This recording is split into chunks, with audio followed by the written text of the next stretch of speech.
Hi, today let's see how you can solve all biomedical waste management related questions in just 3 steps.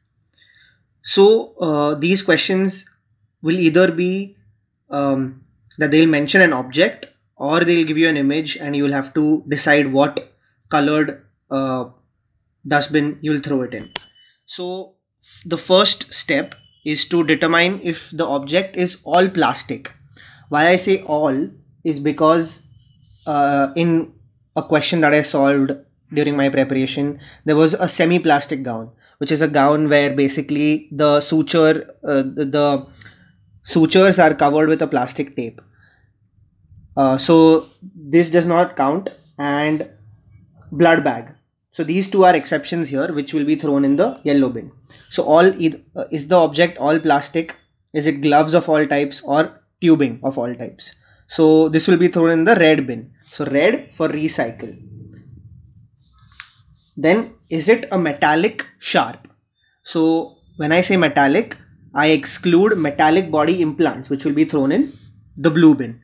And when I say sharp, all metallic sharps except broken glass. So broken glass might also seem like a sharp to you, but since it is glass, it will go in the blue bin again. So this is a white puncture proof container. I have written this in black because obviously I cannot write in white font over this white page. So this will go in the white puncture proof container, and this will include all things like needles and scalpel blades. Now, one thing that you need to notice is that the syringe itself will go in the red bin because it's made of plastic, and the needle which you will discard will be in the white container.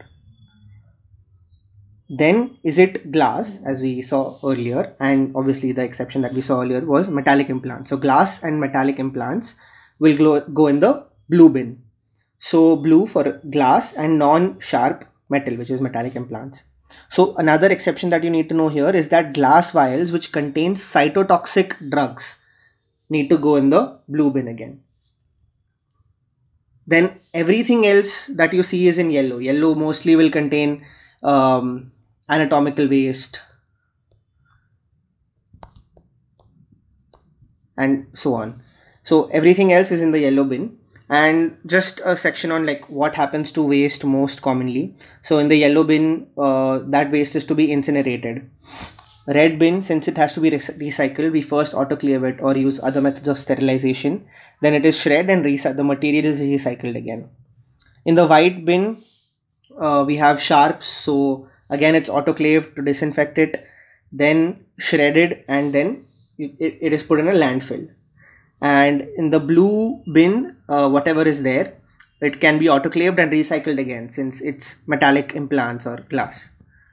Thank you so much for watching.